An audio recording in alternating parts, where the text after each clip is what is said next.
Welcome to the Roaming Yeti podcast, where we share travel stories full of nostalgia, interesting locations, and the tales behind those locations. I am your host and head Yeti, Beth Scalacci. In this episode, I interview Lee Romaire, an animatronics expert and CEO of Romaire Studios. Lee shares his fascinating journey into the world of animatronics, starting from his childhood fascination with realistic objects and moving into special effects makeup. Lee also discusses the importance of collaboration and specialization within his team, and highlighting the skills needed to think ahead and conceptualize the whole process when building animatronics. He also discusses a recent project where his team recreated animatronic characters from the famous movie and video game series Five Nights at Freddy's in a very short time frame, showcasing their ability to overcome challenges and deliver impressive results. If you're a theme park enthusiast, this episode's a must-listen. You ready? Let's roam. Hi, friends. Welcome back to the Roaming Yeti podcast. I have a special treat for us today. I am talking to Lee Romaire, who is actually CEO of Romaire Studios. And we're talking about animatronics. And if you know how much I love the behind-the-scenes stuff as much as the front of the house stuff, I'm very excited for this conversation. So, Lee, thank you so much for joining me today.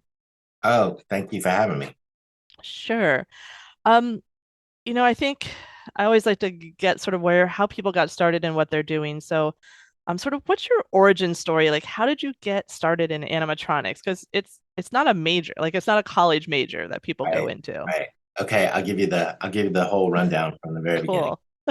So when I was a kid, I'm from a small town in Louisiana, called Morgan City, and I always really liked things that were real, looked realistic. Whether it was rocks or like fake trees, fake rocks, animals. I loved going to Disney World with my family and going through those immersive experiences, like pirates and Haunted Mansion. I loved Ray Harryhausen movies and dinosaur movies and those kind of things as a kid, and monster movies.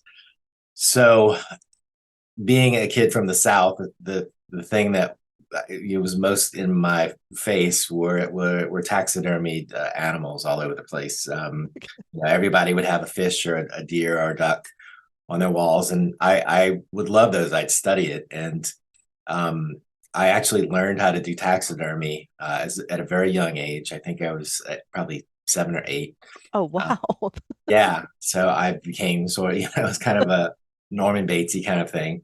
So I spent, most of my high school years working. I had a little shop, and I mounted animals for people, and then I went to college. I went to LSU, and I went into advertising and marketing. It was a kind of a compromise with my parents, business, but still had a creative bent. Mm. I spent about 10 years working in the advertising business, but it just wasn't.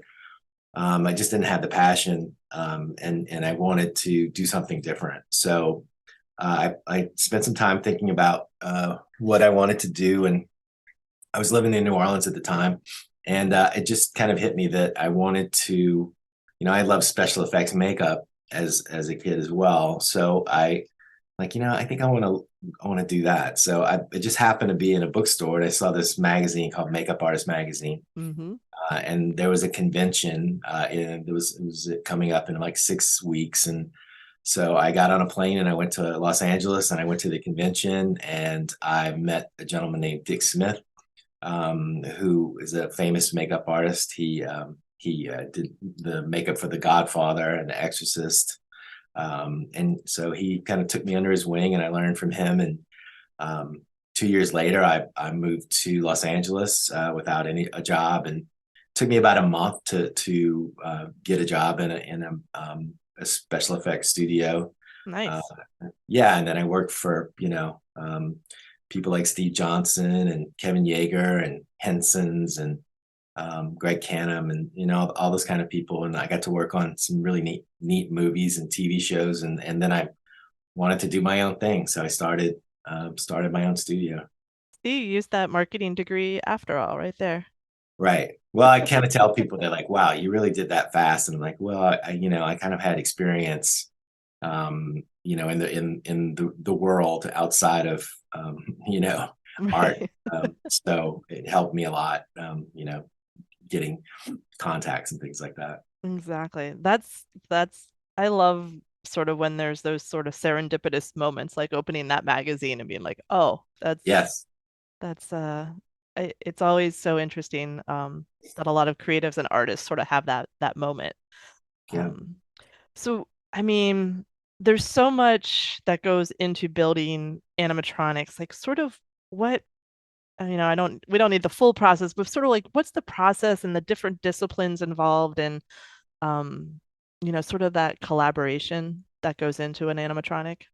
Right. Well, there are a lot of talented people here at the studio, and they all have different abilities. Mechanical designers, engineers. Talking specifically for about a theme park animatronic, it's very heavily engineered. It has to last 20 years with Right. 95% reliability. So there's all that goes into that, all the analysis and everything. And there's a bunch of good people here that do that. And then there's mechanical designers who worked on the movies, and they know how to you know design something to work exactly right and move right. So that's a different another discipline. We use a lot of computer design right now. We also use like traditional sculpting methods, but that's the artist that comes in, and Mhm. then the finish work is getting that hair looking just right and getting that paint just right. I mean, there's a lot that goes up, and not to mention electronics, because none of it would work without electronics. So there's a lot of different disciplines that come into play, and it's very rare to. I do know some people who can do all of it, but it's rare. Right. So it's everybody has like a little specialty that they do, and it's like my specialty is really kind of creative directing all of it, and organizing it to the team to move forward. And so the process, like if someone's comes to you and does it start with with like sketches and then build from there, or the electronics come first? Sort of Uh, like it how depends on how what does it that is. happen? Yeah, and if you're doing something for a movie, they sometimes they come to you for designs. Sometimes they already have designs in mind, but that has to be broken down into what the movements are, Hmm. what it has to do. Like you'll have a script. What does this character or creature have to do, and you build around that, and in the practical aspects of it. We do more theme park work. So, now, well, we do two types of theme park work. We do research and development, where we Okay. pretty much design what is requested, and it's basically just a request. Mhm. But then there's also production work, like they're building a park and they already have the characters, and they've already animated them in a 3D modeling program to move and speak. And so what we do is we translate that into the real world. Okay. So yeah, so that's the process, and um, we do all of it. We all do all the different aspects, but like typically in a theme park, they'll come to us with a more realized concept, um, and they'll have. We want the eyes to move. We want it to move 45 degrees left and right. We want this. We want that. So and then it's a bit of a back and forth saying, well, you can't really do that. You can't have the head spinning around.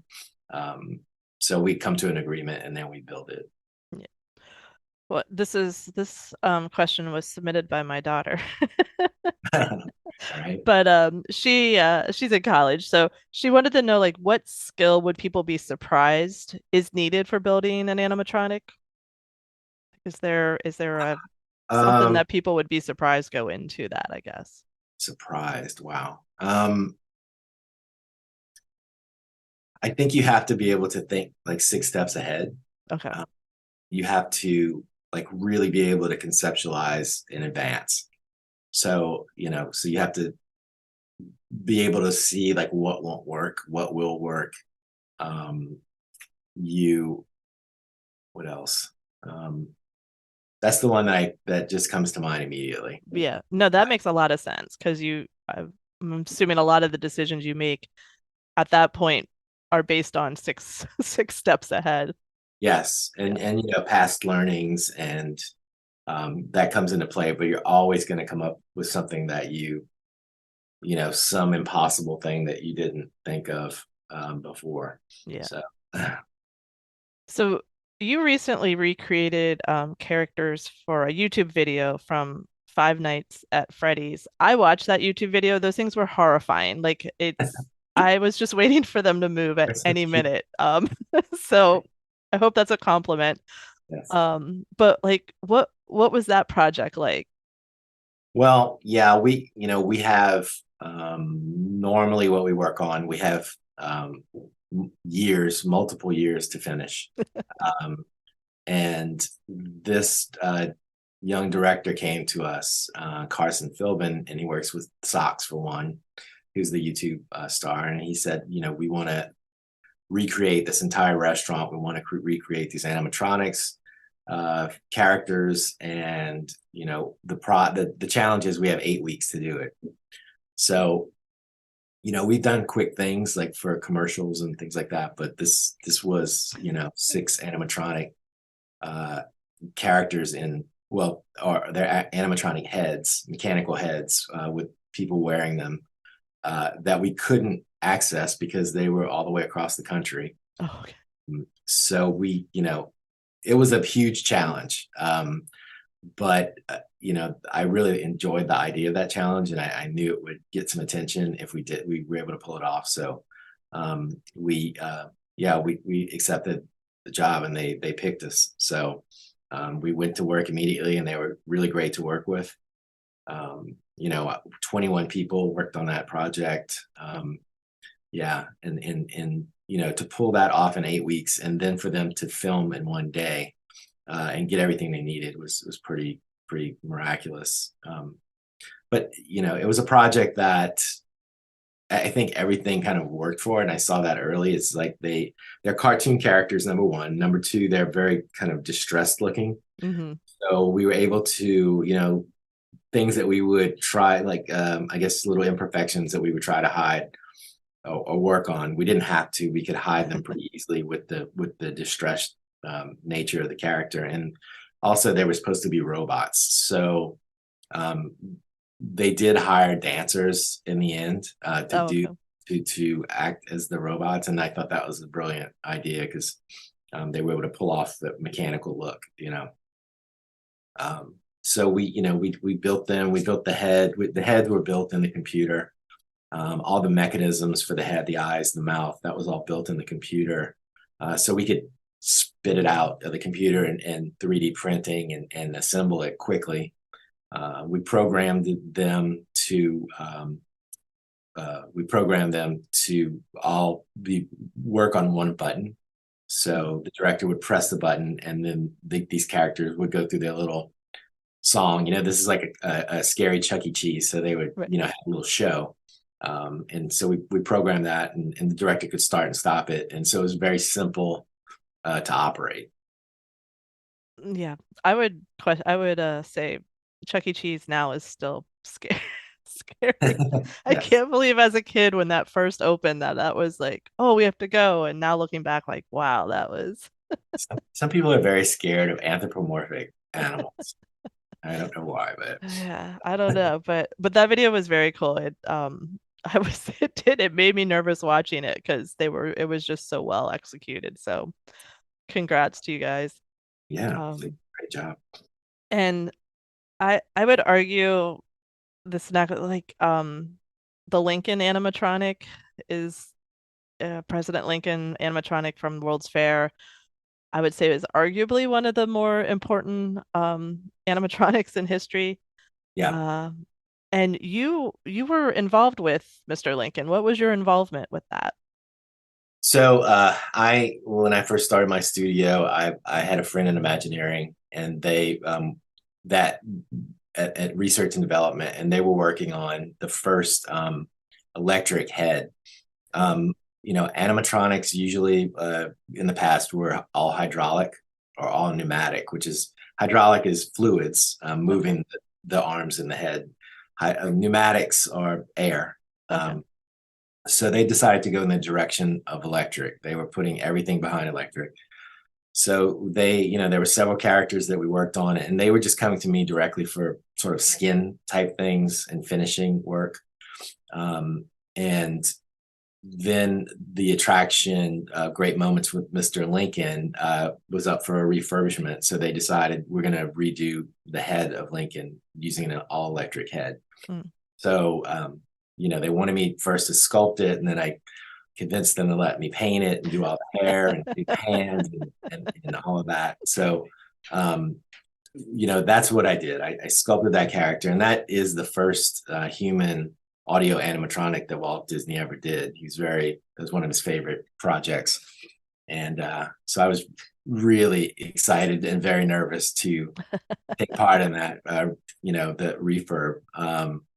Plus, trying to honor the original sculptor, Blaine Gibson, who's famous for all his amazing characters. But what we did with that was, these teams that go in and keep all this up. They do an amazing job, and they have a lot to do. But we tried to make their job easier. So these ladies go in and they clean the costumes and they comb the hair and they put the beards back on if the mechanics need to take the skin off. They put it back on, and the beard doesn't always go back in the right place, and the eyebrows don't always go back in the right place because they pin them on. So we did some different things. We actually made a wig that would pop into place exactly the same time every time.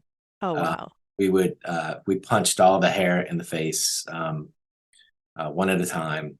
We even we actually punched an entire beard onto Lincoln and then shaved it off, so there would be stubble. So cool. Just a lot of detail in the skin. We learned a lot on that project about what was done in the past versus what we were trying to maybe slightly improve on in with that. So that was a huge honor, and I was actually allowed to talk about that for some reason in the press.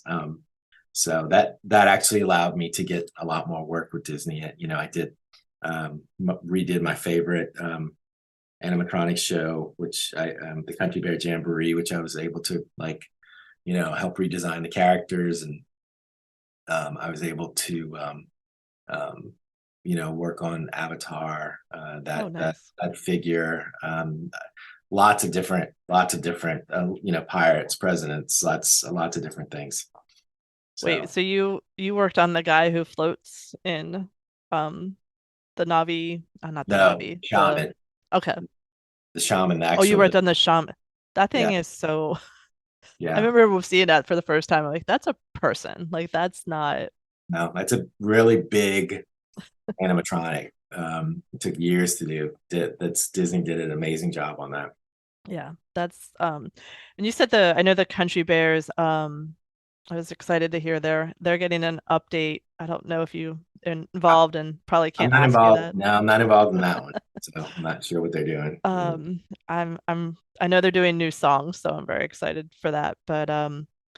But thinking about like the Country Bears and even the first Lincoln, and you sort of touched on it with pneumatic and then hydraulics and now electric. Like, what are some of the evolution and changes that you've seen?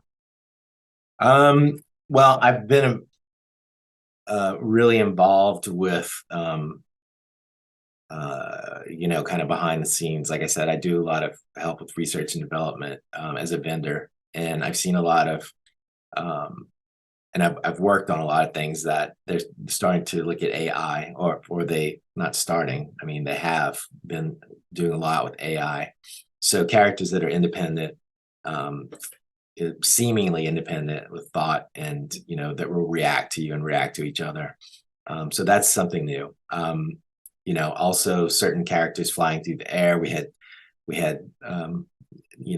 were involved in things like that. So independent things that are walking, things that are flying through the air, things that are not tethered down to a stage. That's another thing that I've seen like a lot of emphasis put on over the last 10 years. So Yeah, and is that unfortunately, like when I'm you're part of all of it. So yeah, the but like the Spider-Man that Avengers Campus, like that sort of well, it doesn't sort of fly. He totally is up in the air. right. So that Um, was a new concept, mhm, of an untethered animatronic figure doing mhm. something really interesting. And then I've recently saw the little droids bopping around, but Yes, two that are they're saying are AI and can interact and stuff. And yes, yes. so is that what we can expect to start seeing more of, sort of that I think the so. I like you mean, said. yeah, I think the challenge on all of it is to make it safe and make Right. it cost effective. I mean, we're getting like really behind the scenes kind of stuff, but these they've done some really neat stuff. Like I don't know if you remember Lucky the dinosaur I don't was a remember. dinosaur that walked around, Mm-mm. but it was an amazing animatronic. It was pulling a little cart. But just the cost of that kind of thing, you have to have six handlers and you have to, um, think about the guests and not hurting the guests. It's a huge deal. Right. Even a little tiny robot, can trip somebody, or so you have to. All those kind of things are really thought about carefully. So and it's all getting worked out. Mhm. Because there are a lot of very smart people who are thinking about it, but um, those things are all being thought out, and you'll see a lot more of that in the future. Yeah, for sure. Yeah. Um, and I think and maybe it's because of these animatronics, or I'm just noticing them more, but I feel like we're seeing a lot shift back to like practical sets and puppets and animatronics and stuff in film and television. Is Yeah, that something you think we'll continue to see? I hope. Like it's so yeah, cool. yeah. Because in the end, you don't get rid of tools, Mhm. and for films, the after the visual effects guys like really kind of had their time, they started realizing like, wow, we could use a lot of help. This close up thing, and we could use this or that. And so there was a lot more cooperation. Um, you know, and if you look back to Jurassic Park, it was mostly animatronics. People don't realize that, but all the dinosaurs were on film for a very short period of time, but it was Mhm. mostly animatronic figures that you saw, but it was blended so perfectly with the CG dinosaurs at the time that it worked really well.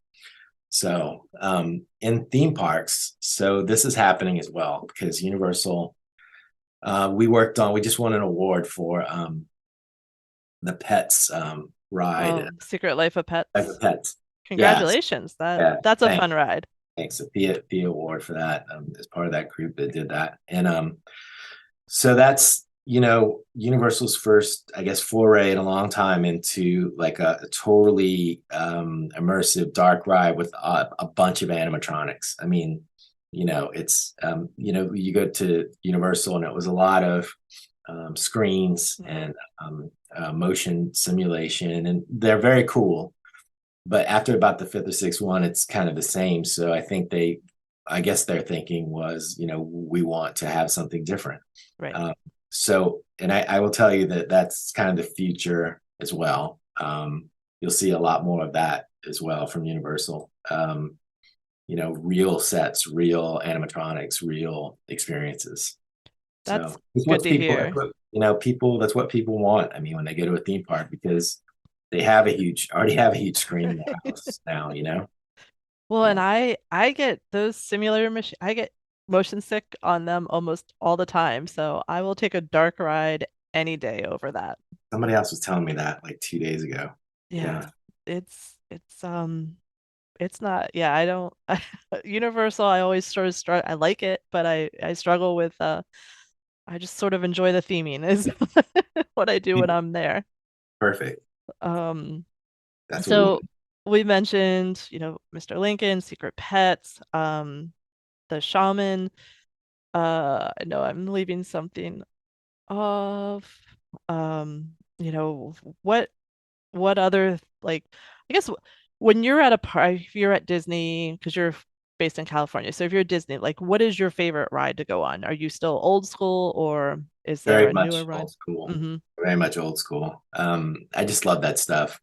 And that's from a different time. I'm 57, so it's a different time and a different experience. You would go and you would basically sit there and observe something, a show.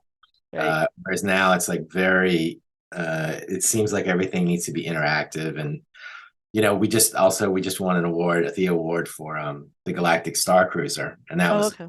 extremely interactive experience.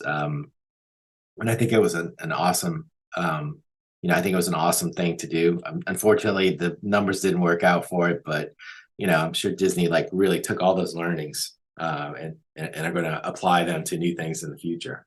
So Yeah. I keep hoping very loud and very public that they still keep aspects of that and like keep the restaurant as a place that when you're in Batu, you get a reservation and you go to the restaurant because yeah.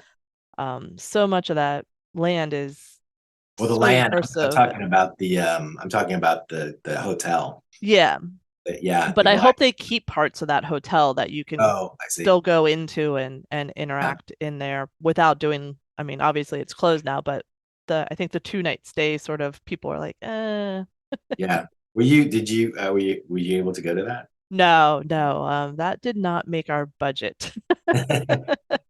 Yeah, I didn't see it. I sent people to it when we were installing things, but it looked cool from what I could see. Um, Yeah, for yeah. sure.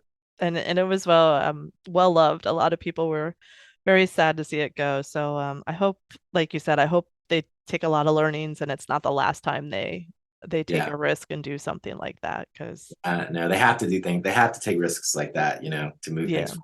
So And lastly, like, do you have a favorite project that you've worked on, or I know it's probably like picking your favorite kid, but um, it, so many. Yeah, there's so many cool things. I mean, the Lincoln thing really was just a big, honor for me to do. And I mean, I've had so many other things that, unfortunately, like I can't really, with movies, you have to, it's all secretive until the movie comes out, and then you mhm. talk about it.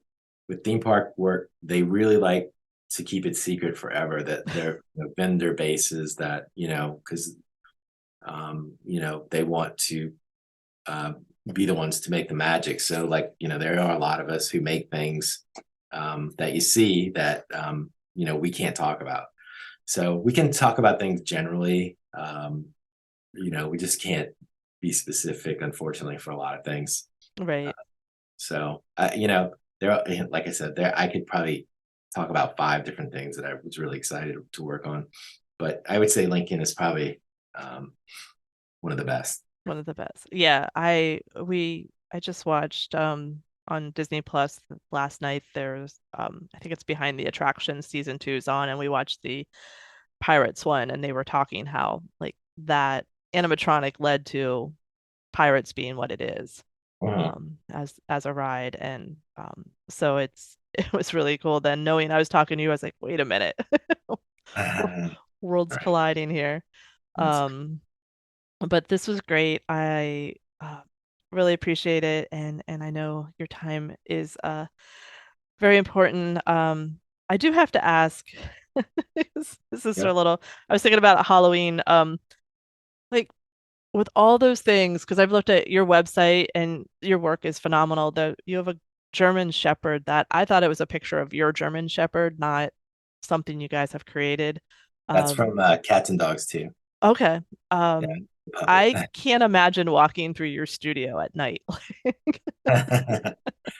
It's not that scary. I mean, Okay. it's a little disorganized at the moment, so you might trip, but it's there are some neat things there. I was talking to a horror blog recently, and they were asking me what my last horror movie was. And I'm working on a horror movie right now. We rarely do anything very scary. It's all like kind of realistic, nice things, or um, maybe a little creepy, like Right. Freddy's, but we don't really do bloody stuff. I don't. It's not something I'm interested in, and I have friends who are just so good at it, and they have studios that all they do is make dead bodies and Oh, jeez. just nasty, gross, disfigured makeups and all that stuff. It's not what I want to do. So I'm much more of a Henson Disney guy than, um, a, I guess I don't know, Yeah. Freddy Krueger, Friday the 13th guy. Well, that's I will take Henson and Disney over Right. Freddy anytime. Right. I much more prefer Mickey's Not So Scary Halloween to Halloween Horror Nights. So Right. Right. Yes, I agree. I'm very much the scaredy cat. But thank you so much for your time, and I really appreciate you sharing your Okay. expertise with us. Yeah. Thank you so much. I appreciate it. Another big thanks to Lee for sharing his expertise. It was so fascinating to learn about so many of these projects. I really could have listened to them all day. But I do hope that these episodes inspire you to get out and roam, even in your own neighborhood. So please subscribe so you don't miss future episodes. And if you like what we're doing here, please leave a review and a rating. Also, to help support us, please head over to yeti2shop.com to pick up some Roaming Yeti merch. We'll talk to you soon, and keep roaming.